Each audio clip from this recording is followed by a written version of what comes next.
Okay, good afternoon, ladies and gentlemen. I am Satoshi Inomata from the Institute of Developing Economies, JETRO. And thank you so much for inviting me to this session among these distinguished panelists. What I am going to present in the next 15 minutes is about our recent work on economic indicators for measuring geographic concentration of global supply chains. You know, as you can see from the session title, the efficient arrangement of global supply chain can be an important source of productivity. Well, however, in recent years, there is an increasing awareness of possible conflict between supply chain efficiency and supply chain risk, as neatly represented by comparable phrases, just in time and just in case. Now, my presentation taps on this subject, especially on the concentration risk of supply chains.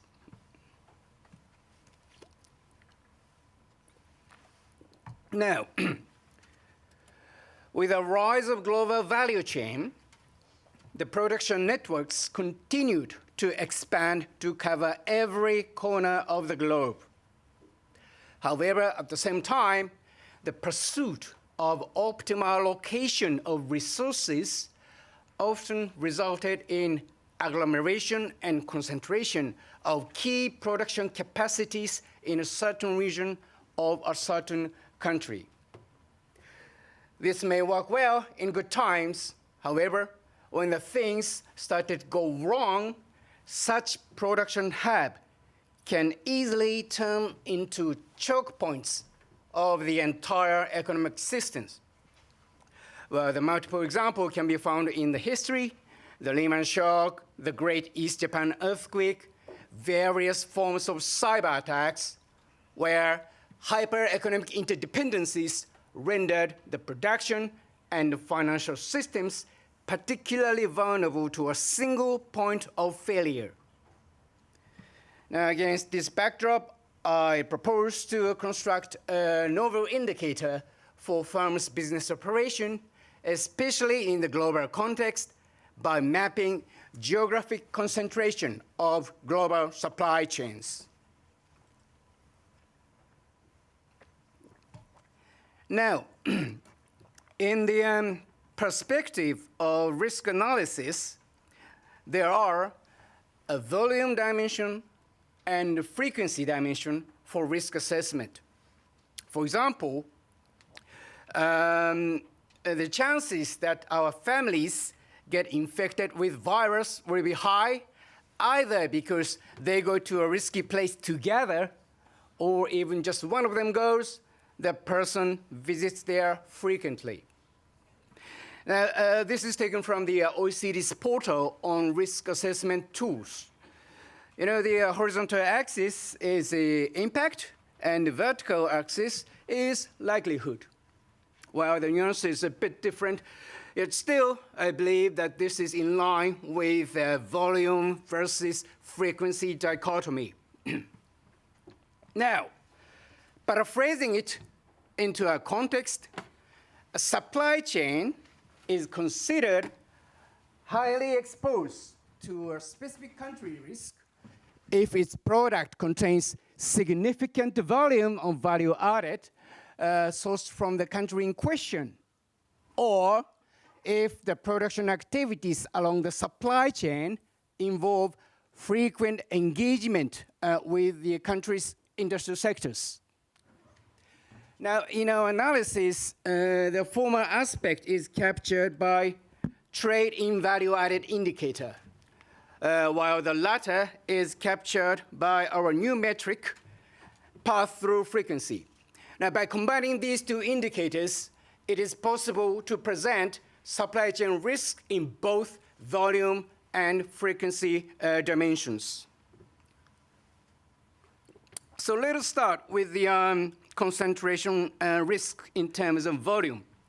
For this, we're going to use the Trading Value Added Indicator, or TVA for short, using intercountry input table.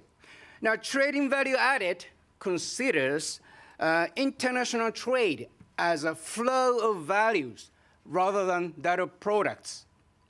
You know, products are just like containers of values generated in various countries throughout the production processes until they arrive in the hands of final consumers. So in trade in value-added approach, we consider each country's contribution to the value of the final product. Okay? So in this regard, from the perspective of final producer, trading value added shows how much value of the product, of their own product, is attributable to the value-added origin of which country, showing the ultimate form of supply chain dependence in terms of volume.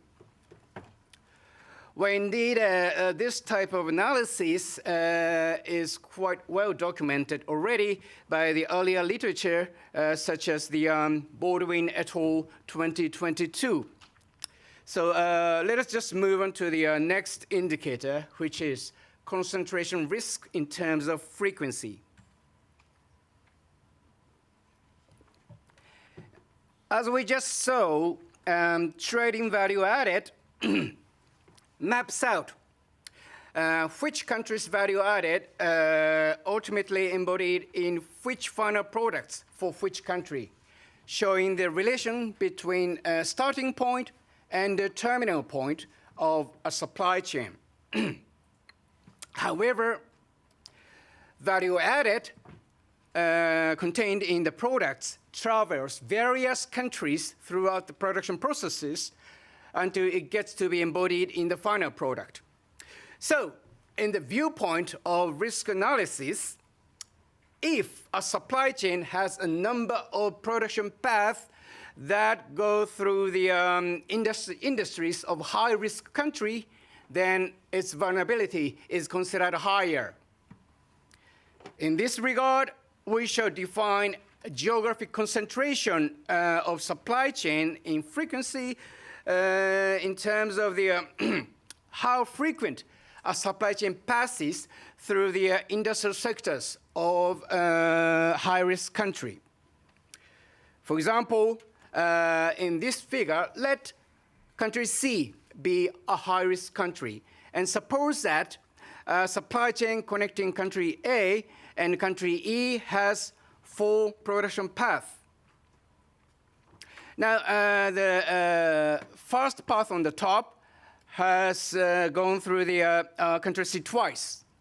The second path once, and the third path twice, and fourth path once. And therefore, the average number of times that a supply chain passes country C is 1.5.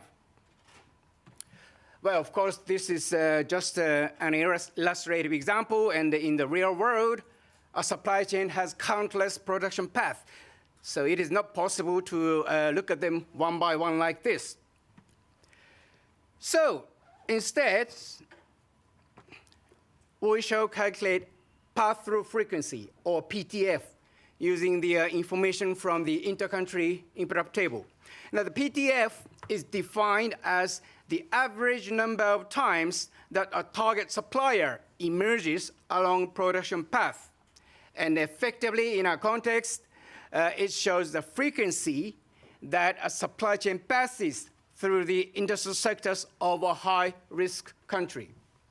For example, if we set the United States as an analytical target, then we can measure the frequency of Japan's automobile supply chain passing through the US national borders in order to see some impact of multi-tariff of the United States throughout the production processes, not only on car itself, but also its upstream suppliers like steel or aluminum.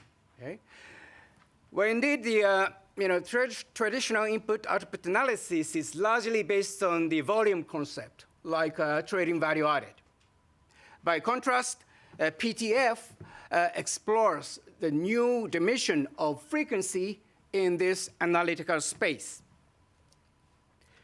So here I'm going to report the result of analysis using these two indicators. Well, in this chart, well, in view of heightening geoeconomic competitions, this figure presents the relative risk positions concerning all supply chain of the United States, shown by blue dots, and China by red dots, mutually targeting the other as a high-risk country. Now, the horizontal axis gives the share of value added sourced from the other country, I mean, its competitor, while the vertical axis is industry's total PTF for all branches of its supply chain. Therefore, a supply chain is considered more exposed to its geopolitical competitors if a marker is located towards the upper right corner. Now, the figure shows a dramatic shift in the US-China bilateral production structure from 1995 to 2018. The United States became far more dependent on China rather than the other way around during this period. In 1995, the network concentration of the US supply chain vis-à-vis China was only visible in textile and leather product industry. By 2018, the US supply chain of every industry had significantly increased its concentration in China, both in terms of volume and pass-through frequency. And these changes are particularly evident in key manufacturing sectors of national importance, such as ICT equipment and automobiles. Among the service sectors, telecommunications is highly dependent on China's domestic production networks. Now here, the US supply chain of ICT equipment sector presents an interesting case. It is located in the upper left corner of the diagram. You see, its low concentration of value-added origin in China. Maybe it's just a straightforward reflection of sheer size of the US economy. By contrast, the high positioning along the vertical axis indicate that the supply chain's profound and complex engagement with China's domestic production system, raising the probability of the supply chain getting caught by any contingencies in the country. Now, as you can see, these two indicators, volume and frequency, seems to be positively correlated. However, the aforementioned case of ICT sector of United States suggest that only looking at the volume side may lead to significant underestimation of the overall risk in supply chain management. Okay, my time is, almost up. So finally, I'm glad to tell you that this PTF indicator has recently integrated to the OECD official database, allowing for the analysis with the 45 industries, 77 economies and regions over the horizon of 26 years. And all data is freely downloadable from the website, so please check it out. Thank you so much.